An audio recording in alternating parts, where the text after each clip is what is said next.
நம்மை விட்டு 38 ஆண்டுகளுக்கு முன்பே மறைந்தாலும் நம் நினைவுகளிலே, தமிழ்நாட்டு மக்களின் நினைவுகளிலே இன்னும் எத்தனை நூற்றாண்டுகளானாலும் நிலைத்திருக்கின்ற பொன்மனச்செம்மல் புரட்சித் தலைவர் டாக்டர் எம்ஜிஆர் அவர்களின் நினைவு தினம் இன்றைக்கு. அவரை அமெரிக்காவிலே உடல்நல இல்லாமல் அங்கே சிகிச்சை பெற்ற போது புரட்சித் தலைவர் உயிரோடு இல்லை, அவர் இறந்து விட்டார் என்ற பொய் பிரச்சாரங்களை எல்லாம் முறியடித்து இந்த ஆண்டிப்பட்டு மக்கள் அவரை படுத்துக்கொண்டே ஜெயிக்க வைத்தவர்கள் இந்த ஆண்டிப்பட்டி பகுதி மக்கள்.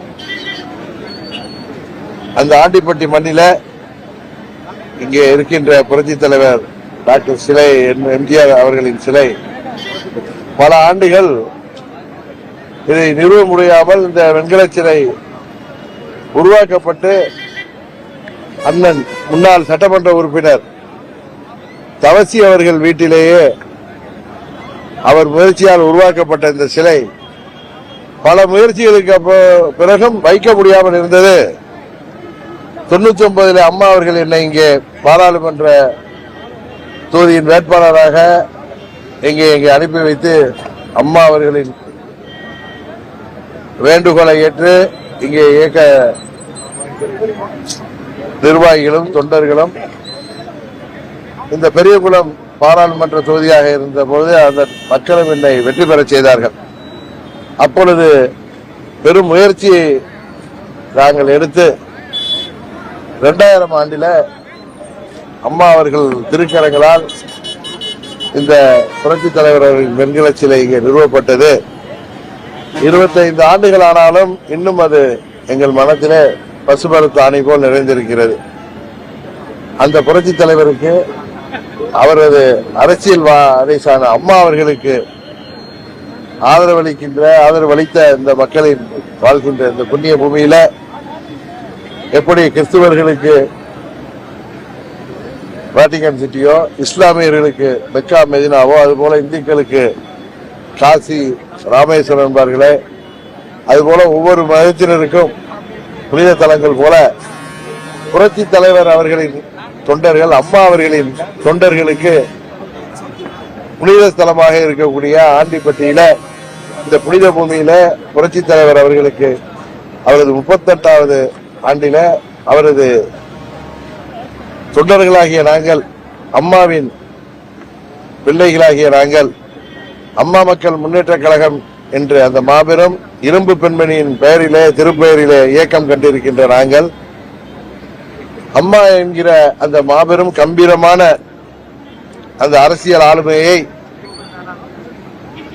குடியிலே வைத்திருக்கின்ற, உரிமை பெற்றிருக்கின்ற நாங்கள் இங்கே புரட்சித் தலைவருக்கு, அம்மா அவர்களின் ஆசானுக்கு இங்கே மரியாதை செலுத்துவதிலே உண்மையிலேயே நாங்கள் மிகவும் பெருமைப்படுகிறோம். திரு எம்ஜிஆர் அவர்களால் உருவாக்கப்பட்ட, ஜெயலலிதா அவர்களால் வளர்க்கப்பட்ட இந்த ஒரு அதிமுக என்ற பேரியக்கம் தற்போது குரங்கு கையில் கிடைத்த ஒரு பூமாலை போன்ற எடப்பாடியில் கையில் சிக்கியிருக்கிறது என்று வைத்தியலிங்கம் சொல்லியிருக்கிறார். அதுக்கு உங்கள் கருத்து? அந்த பூமாலையை அந்த பூமாலையில் ஒவ்வொரு பூக்களாக அவர் பிட்டு எரிந்து கொண்டிருக்கிறார். அதுல டிடிவி தினகரன் மற்றும் ஓ பன்னீர்செல்வம் ஆகியோரும் அடக்கம் அப்படின்னு சொல்லியிருக்காரு.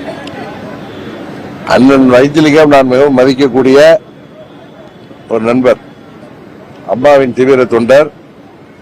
அவர் எங்களுக்கு எதிராக இருந்த காலத்திலும் சரி, எங்களுக்கு ஆதரவாக இருக்கின்ற காலத்திலும் சரி, தனிப்பட்ட முறையில எனக்கு அவர் மீது நல்ல மதிப்பும் மரியாதையும், அவருக்கும் எங்கள் மீது நல்ல மதிப்பும் மரியாதையும் உடையவர். அரசியல் காரணங்களுக்காக நாங்கள் பிரிந்து நின்றோம். இன்று அதே அரசியல் எங்களை மீண்டும் ஒன்றிணைத்திருக்கிறது. அதெல்லாம் இருக்கட்டும், அதுக்கு பதில் சொல்றதெல்லாம் இருக்கட்டும்.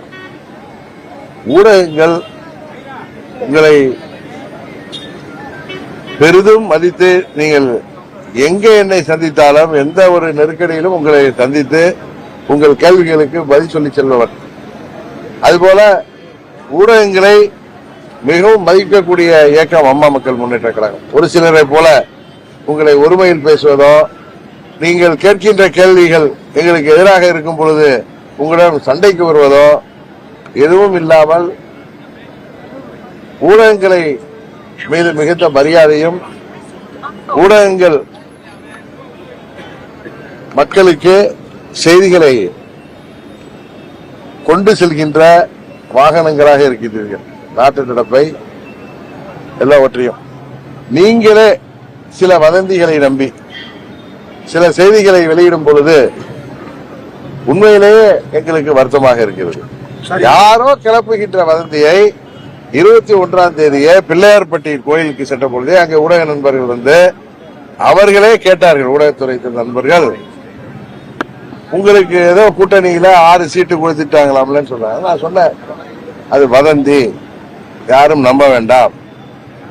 நான் அன்னைக்கே சொன்னேன், நம்ம ஊர் கிராமத்துல சொல்ற பழமொழியை சொன்னாலும் எல்லாருக்கும் புரியுன்னு. இன்னும் மாடே வாங்கல, அதுக்குள்ளார பத்து வாங்க தெரியுறானா மாடசாமி, எதுக்கு வெண்ண கிடைக்கிறதுக்கு அப்படின்னு நம்ம ஊர்ல ஒரு பழமொழி உண்டு. அது போல தங்கள் வீட்டு பிள்ளைக்கு இன்னும் வரனே அமையல, அதுக்குள்ளார பேர குழந்தைக்கு பேர் வைத்து சென்றானா மடசாமி அப்படின்னு சொல்லுவாங்க. அது போல இன்னொன்னு சொன்ன, எங்க தஞ்சாவூர் பக்கம் காமெடியா சொல்லுவாங்க, நக்கலுக்கோ நையாண்டிக்கு பேர் பெற்ற தஞ்சை மாவட்டத்திலிருந்து வந்தவனா அந்த பழமொழியை திருப்பி சொன்ன.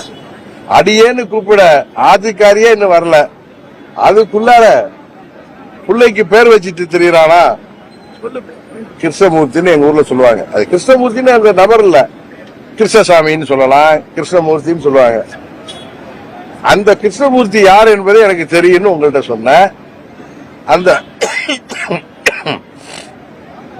வதந்தியை விதைக்கின்ற கிருஷ்ணமூர்த்தியும் அதை பரப்புகின்ற அவரது கைத்தடிகளும் யார் என்று சொன்ன எனக்கு தெரியும். அதனால அந்த வதந்திகளை எல்லாம் நம்ப வேண்டாம்னு சொன்னேன். ஆனா வதந்திகளை தகவல்கிற பெயர்ல அதை செய்திகளாக்கும் பொழுது எங்கள் தொண்டர்கள், எங்கள் நிர்வாகிகள் 8 ஆண்டுகளாக என்னோடு ஆளும் கட்சியாக இருந்த பொழுது ஆட்சி அதிகாரம் அதன் பலன்களை எல்லாம் தூக்கி எறிந்துவிட்டு அம்மாவின் லட்சியங்களை, அம்மாவின் கொள்கைகளை அடுத்த நூற்றாண்டுகளுக்கும் கொண்டு செல்கின்ற ஒரே இயக்கம் அம்மா மக்கள் முன்னேற்ற கழகம் தான் என்பதை மனதிலே கொண்டு என்னோடு லட்சம் தொண்டர்கள் தமிழ்நாட்டில் இன்றைக்கும் பயணித்துக் கொண்டிருக்கிறார்கள். உங்களுக்கு தெரியும், நீங்க எல்லாம் பெரிய ஜாம்பவான்கள் சொன்னவங்க எல்லாம் எங்களை விட்டு போனாலும் இந்த இயக்கம் உயிரோட்டத்தோடு தமிழ்நாட்டில் தவிர்க்க முடியாத ஒரு அரசியல் இயக்கமாக, அரசியல் சக்தியாக இந்த இயக்கத்தை லட்சம் தொண்டர்களும் அவர்களை வழி நடத்துகின்ற நிர்வாகிகளும், விலை போகாத நிர்வாகிகள், சுயநலத்துக்காக சுய லாபத்திற்காக விலை போகாத நிர்வாகிகள் என்னோடு இருக்கின்ற வரை இந்த இயக்கம் உயிர்ப்போடு இருக்கும். இந்த தேர்தலில் அம்மா மக்கள் முன்னேற்ற கழகத்தை தவிர்த்து விட்டு யாராலும் வெற்றி பெற முடியாது என்பதை நான் பலமுறை சொல்லி வந்தேன். இது ஏதோ அதீத நம்பிக்கையில சொல்ல, எனது 30 ஆண்டு நேரடி அரசியல் அனுபவத்தில் ஒரு மாபெரும் அரசியல் ஆளுமையாக மறைந்த பிறகும் இன்றும் மக்களால் தினமும் நினைத்து பார்க்கப்படக்கூடிய இரும்பு பெண்மணி அம்மா அவர்களுக்கு அருகிலேயே எனது 23 வயதிலிருந்து இருந்து அவர்கள் முதலமைச்சராக வரை அவர்களுக்கு ஒரு உதவியாளராக, அவருக்கு ஒரு பாதுகாவலராக, அவருக்கு சேவகனாக, நான் அவருடைய எம்ப்ளாயியா இல்ல, குடும்ப நண்பராக, குடும்ப நண்பர் வீட்டு பையனாக அவருக்கு உறுதுணையாக இருந்தவன். சம்பளத்துக்கு இருந்தவன்ல, வருமானத்துக்காக இருந்தவன்ல. அன்றைக்கெல்லாம் அம்மா அவர்கள் புரட்சி தலைவர் மறைந்த பிறகு அம்மா அவர்களை தமிழ்நாட்டை விட்டு விரட்ட வேண்டும் என்ற சதி நடந்தது. அம்மா அவர்களுக்கு என்று சொல்லிக் கொள்கிற மாதிரி அவர்கள் உறவினர்கள் யாரும் அம்மா கூட இல்ல. அந்த காலகட்டத்தில் அவர்களுக்கு குடும்ப நண்பர்களாக பழகி இருந்த நாங்கள் அவருக்கு பாதுகாப்பாக இருந்தோம். அம்மா அவர்கள் முதலமைச்சராக வருவாரா என்பதெல்லாம் எங்களுக்கு தெரியாது. எங்களது குடும்ப நண்பர், எங்கள் மீது நம்பிக்கை வைத்திருப்பவர், அவருக்கு உறுதுணையாக இருக்க வேண்டும் என்று அவரோடு அன்று நின்றவர்கள் நாங்கள். அம்மா அவர்களிடம் எத்தனையோ அரசியலை அம்மா அவர்கள் கூட இருந்து பார்க்கக்கூடிய வாய்ப்பை பெற்றவர். இன்றைக்கு நானே ஒரு அரசியல் இயக்கம் நடத்துகின்ற அளவிற்கு வந்திருக்கிறோம். இந்த நேரத்தில் நான் அந்த வதந்திகளை பரப்பியவர்களுக்கோ அதை தகவல் என்ற பெயரில் சரியாக போட்டு அந்த வதந்திகளுக்கு பலியாகிவிட்ட ஊடகங்களுக்கும் நான் சொல்லிக் கொள்வது, எங்களை சதி செய்பவர்கள் அண்ணன் காளிமுத்து அவர்கள் சொன்னது போல, அவர் அப்பொழுதுதான் அடிக்கடி மேடையில் சொல்வார், நீங்க பாயில ஒளிஞ்சு வந்தீங்கன்னா நான் ஜமக்காலத்தில் ஒளிஞ்சு வருவேங்கிற அளவுக்கு அரசியல் ஞானமும் அரசியல் அனுபவம் உள்ள கட்சி அம்மா மக்கள் முன்னேற்ற கட்சி. எங்கள் தொண்டர்கள் ஆனா உண்மையில பிளஸிங் இன் டிஸ்கைஸ் மாதிரி இது போல வதந்திகளாலும் பொய் செய்திகளையும் ஊடகங்களை நம்பி அதை வெளியிட்ட காரணத்தினால் ஒவ்வொரு 234 தொகுதிக்கு நேரடியாக போய் நான் எங்கள் தொண்டர்களை சந்தித்து உசுப்பி விட வேண்டிய அவசியம் இல்லாமல் நீங்கள் செய்ததற்கு நன்றி. ஏன்னா எங்கள் தொண்டர்கள் கொதித்து போயிருக்கிறார்கள். ஏனென்றால் இவர்கள் தன்மானத்திற்காக ஆரம்பிக்கப்பட்ட இயக்கம். இந்த இயக்கம் வெற்றி தோல்வியெல்லாம் தாண்டி இந்த இயக்கம் 8 ஆண்டுகள் இன்றைக்கும் தமிழ்நாட்டில் ஒரு அசைக்க முடியாத சக்தியாக தேர்ந்து வருகிறது. 21 தேர்தலிலே யார் ஆட்சிக்கு வரக்கூடாது என்கிறதை நாங்கள் தீர்மானித்தோம். நாங்கள் வெற்றி பெற முடியவில்லை என்றாலும் யார் ஆட்சிக்கு வரக்கூடாது என்று நினைத்தோமோ அவர்கள் வரவில்லை. இந்த தேர்தல் அதையும் தாண்டி எங்கள் நிர்வாகிகள் தொண்டர்கள் கடின உழைப்பால் எங்கள் இயக்கம் 234 தொகுதிகளில் கிட்டத்தட்ட 200 தொகுதிகளில் கட்டமைப்பும் சரி பலமாக இருக்கிறது. பல மாவட்டங்களிலே எங்களது வாக்கு வங்கி அதிகரித்திருக்கிறது. பல மாவட்டங்களிலே எங்களை தவிர்த்து விட்டு யாராலும் வெற்றி பெற முடியாது என்கிற சூழ்நிலை நிலவி வருகிறது. இந்த காலகட்டத்திலே எங்கள் இயக்கத்திற்கு எது நல்லதோ அந்த முடிவை நான் எடுப்பேன். இது போல வதந்திகள், இது போல பொய்ச் செய்திகளை எல்லாம் கண்டு அஞ்சுபவர்கள் அல்ல நாங்கள். அதே நேரத்தில் ஊடகங்கள் அந்த செய்திகள் உண்மைத்தன்மையை அறியாமல் அறிவிப்பது அது எப்படி நியாயமாக இருக்க முடியும் என்பதுதான் எங்களது கேள்வி. இன்னொன்னு, எங்க வீட்டு பிள்ளைக்கு கல்யாணம் இல்லை, எங்க கல்யாணத்தை நாங்க தான் முடிவு பண்ணணும். அதை ஊடகங்கள் நீங்கள் எங்களுக்கு கல்யாணம் பண்ணி வைக்க முடியாது. எந்த கூட்டணிக்கு செல்ல வேண்டும்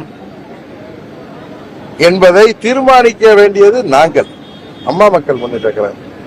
இதை நீங்கள் எங்க வீட்டு பிள்ளைக்கு நீங்க வந்து பொண்ணு பார்க்கிற மேட்ரிமோனியல் சர்வீஸ் எல்லாம் நடத்த வேண்டாம். யாராக இருந்தாலும் உங்களை நாங்கள் மதிக்கிறோம்.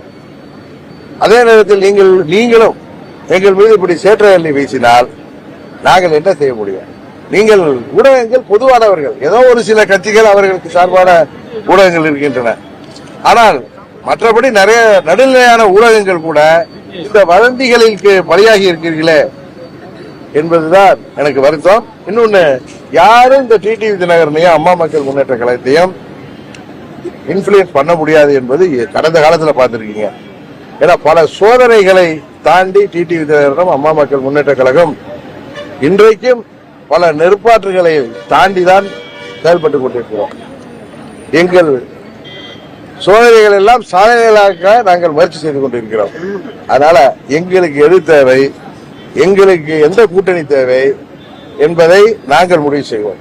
இன்னும் பல முறை சொல்லிட்டேன், கிளிப்புள்ள மாதிரி உங்களை சந்திக்கிற போதுதான் அம்மா மக்கள் முன்னேற்ற கழகத்தை தங்கள் கூட்டணிக்கு வர வேண்டும் என்று எங்களை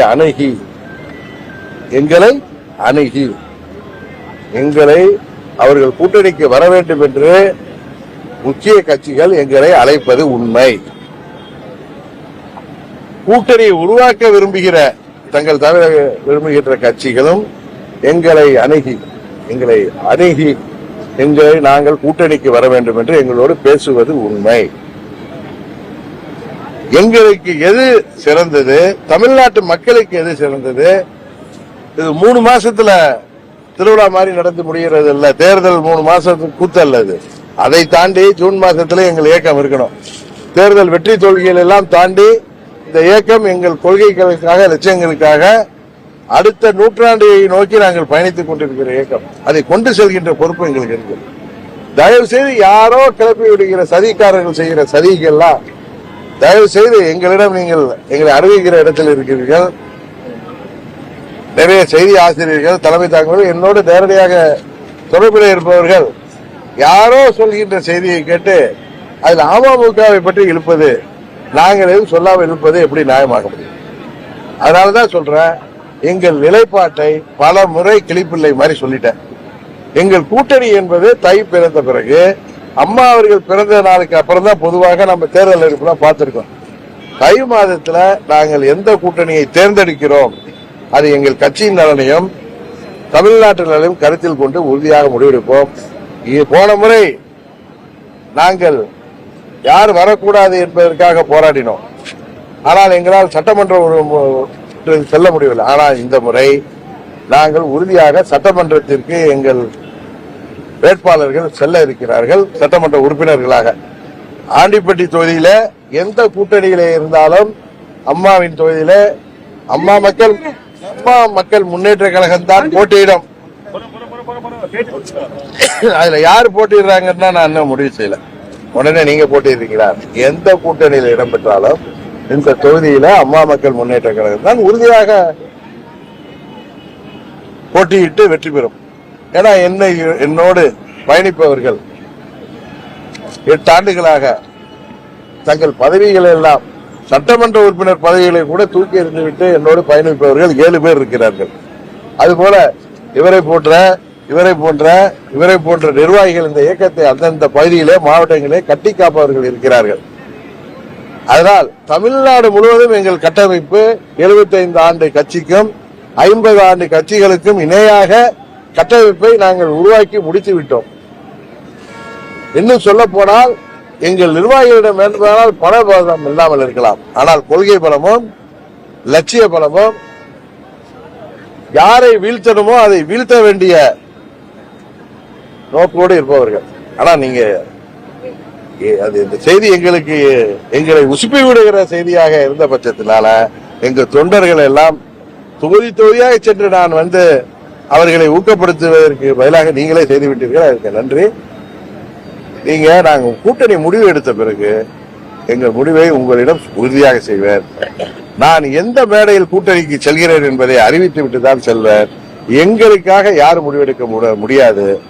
நாங்கள் எந்த கூட்டணியில் இடம்பெற வேண்டும் என்பதை நாங்கள் தான் முடிவு செய்வோம். அம்மா மக்கள் முன்னேற்ற கழக தொண்டர்களும் நிர்வாகிகளும் அதற்கான அனைத்து அதிகாரங்களையும் பொதுச்செயலாளர் எனக்கு கொடுத்திருக்கிறார்கள். ஆனால் நாங்கள் தான் முடிவு செய்வோம்.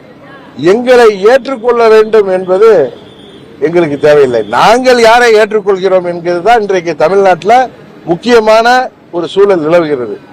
தமிழ்நாட்டு அரசியல் இன்றைக்கு அம்மா மக்கள் முன்னேற்ற கழகம் எடுக்கப் போகின்ற முடிவுதான் வெற்றி தோல்வியை உறுதியாக ஒரு கூட்டணிக்கு கொடுக்கின்ற ஒரு நிலையில இயற்கை அம்மா மக்கள் முன்னேற்ற கழகத்திற்கு அந்த ஒரு தன்மையை கொடுத்திருக்கிறது. அதனால எங்கள் தொண்டர்களும் எங்கள் நிர்வாகிகளும் இந்த வதந்திகளை கண்டு ஏமாற மாட்டார்கள். எங்களுக்கு மரியாதையாக எங்களது இயக்கத்திலே பணியாற்றுகின்றவர்களுக்கு தொகுதியை சரியாக வைத்து வேட்பாளர் தகுதியாக உள்ளவர்களுக்கு நாங்கள் உறுதியாக இடம்பெறுகிற கூட்டணியில தேர்தலில் போட்டியிடுகின்ற வாய்ப்பை பெற்றுதான் அது தருகின்ற கூட்டணியில் தான் நாங்கள் இடம்பெறுவோமே தவிர தமிழ்நாட்டு மக்களின் நலனும் எங்கள் இயக்கத்தின் நலனும் இந்த 3 மாதத்தோட கட்சியுடைய நடவடிக்கைகள் முடிந்து வருவதில்லை. அதை தாண்டி ஜூன் மாதத்திலிருந்து மறுபடியும் நாங்கள் அடுத்த பயணத்தை நோக்கி செல்ல வேண்டிய கடமை இருக்கிறது, பொறுப்பு இருக்கிறது. அதனால நீங்களே இப்படி செஞ்சீங்கன்னா நாங்க என்ன பண்ண முடியும்? அதனால தயவு செய்து வருகின்ற வதந்தி எல்லாம் தகவல் என்ற அடிப்படையில செய்தியாக்குகிறார்கள். அது உண்மையிலேயே வருத்தத்தை தரும்.